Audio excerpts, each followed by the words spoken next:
आपने देखा होगा कि कल एक स्टैंडिंग कमेटी की मीटिंग हुई थी। इस मीटिंग के अंदर 3 बारी से एक एजेंडा आ रहा है। पार्ट सी में एजेंडा के अंदर लेआउट प्लान्स में नंबर 1 एजेंडा है अंडर हिर रोड, 2 नंबर है अंडर हिर रोड कोठी। इस अंडर हिल रोड की मैं आपको कहानी बता दूं। इस अंडर हिल रोड को भाजपा वालों ने पहली मीटिंग के अंदर पोस्टपोन किया। अगली मीटिंग में हमने ऑब्जेक्शन उठाया कि अंडर हिल रोड ये एक प्राइवेट बिल्डर की प्रॉपर्टी है, आपने लेआउट प्लान में गलत रखा हुआ है, इसके अंदर काफी सारी डिस्क्रिपेंसीज है, आप इसे पास मत करो, ये गलत है। हमने अपनी डिसेंट करी, मैंने अपने संबोधन में बोला, मेरे साथियों ने साथ में डिसेंट शो करी, लेकिन इन्होंने फिर पास कर दिया।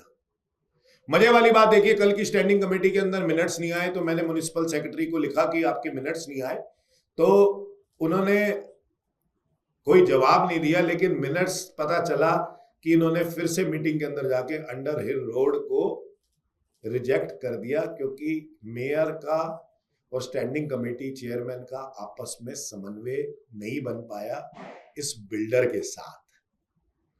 मैं आपको इसकी अंडर हिल रोड की कहानी बता देता हूं। ये अंडर हिल रोड जो है ये एक प्रॉपर्टी है जिसका राजस्व विभाग के हिसाब से भी इसकी संपत्ति पंजीकृत नहीं है।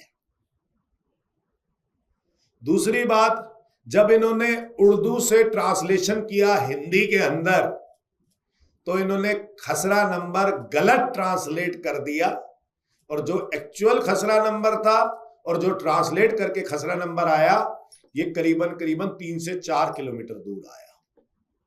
फिर इसका खसरा नंबर इन्होंने बताया कि इसका खसरा नंबर 79 और 55 है, और इन्होंने कहा ये 5400 गज का प्लॉट है, जबकि एक्चुअल में ये 11,800 गज का प्लॉट था। बड़ी अजीब सी बात है। क्या ये सारी बातें भाजपा को नहीं पता थी? फिर इसके ऊपर एक कोर्ट का केस हुआ। एक मिसेस गुप्ता ने इसके ऊपर कोर्ट का केस किया और ये कहा कि इसमें से 5400 गज प्रॉपर्टी हमारी है। और मजे वाली बात है कि वो 2004 में वो केस भी जीत गई कि हाँ उन्हीं की प्रॉपर्टी है 5400 गज की। अब ये प्रॉपर्टी सब डिवाइड हो गई। अगर एमसीडी लेआउट प्लान बनाएगी, नक्शा पास करेगी, तो पूरी प्रॉपर्टी का एक साथ पास करेगी, 5400 गज का कैसे पास करेगी?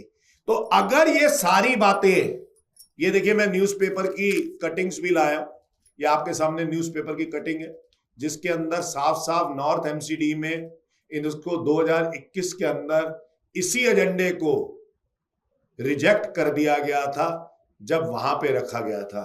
ये रही वहां की उस टाइम की न्यूज की कटिंग्स, आप देख सकते हैं। दो अखबारों की कटिंग्स लाया हूं कि दोनों अखबारों की कटिंग्स देख लीजिए, अलग अलग डेट की कटिंग्स है कि उसके अंदर रिजेक्ट कर दिया गया था।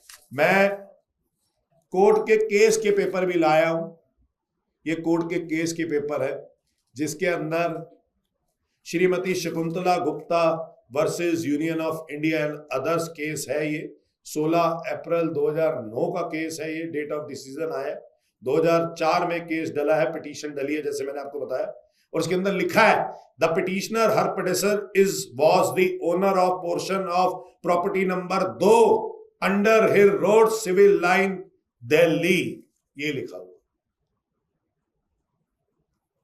जब ये सारी बातें सीटीपी को पता थी, एमसीडी को पता थी, तो फिर किस मकसद से एमसीडी ये 2 अंडर हिल रोड को इस एजेंडा के अंदर, वो भी पहला नंबर एजेंडा ले आई, और किस मंशा से पास करने की सोच रही थी?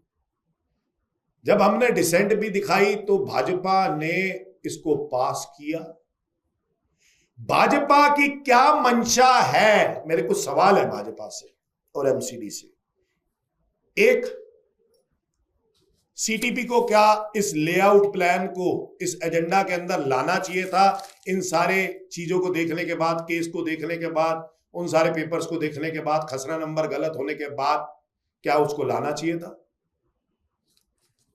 सीटीपी अगर उस प्लान के अंदर, लेआउट प्लान को एजेंडा के अंदर लाया, तो क्या सीटीपी भ्रष्टाचार करना चाहता था तभी एजेंडा के अंदर लाया? क्या मिली भगत से, बंदर बाट की वजह से ये आ रहा था एजेंडा के अंदर? भाजपा ने जब इसको पास किया पिछली स्टैंडिंग कमेटी में, 20 अगस्त को स्टैंडिंग कमेटी हुई थी, आप मिनट्स आप देख लेना उसके अंदर, और सबका संबोधन दिख जाएगा, मेरा संबोधन भी डला हुआ है फेसबुक में, आपको दिख जाएगा वो संबोधन भी। तो जब हमने डिसेंट दिखाया तो भाजपा ने इसको पास किया, तो क्या ये बंदर बाट भाजपा के साथ हो गई थी? और अब रिजेक्ट करने पे जब हमने ऑब्जेक्शन उठाई अंडर हिल रोड की, और लगातार आपके सामने अंडर हिल रोड की ऑब्जेक्शंस उठाते रहे, और हमने मिनट्स में भी जब अपना रजिस्टर करवाया, तो अब भाजपा के अंदर ये खबरें हैं, आरोप ये है कि इसके अंदर बहुत बड़ा लेन देन हुआ है। ये आरोप लग रहे हैं भाजपा पे। दूसरे आरोप लग रहे हैं कि इसके अंदर स्टैंडिंग कमेटी चेयरमैन और महापौर का भी हिस्सा है, और तभी इसको पास किया गया था। आखिरी में बंदर बाट सही से नहीं हुई, तो ये भाजपा के ऊपर आरोप है, बंदर बाट सही से ना होने के कारण ये अंडर हिल रोड दोबारा से रिजेक्ट कर दी गई। तो मैंने कल पूछा स्टैंडिंग कमेटी में, आप दोबारा से तो ये नहीं ले आओगे मुद्दा?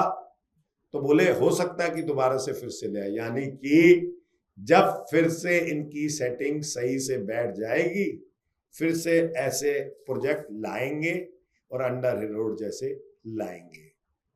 इसमें कोई छोटा मोटा लेन देन नहीं है।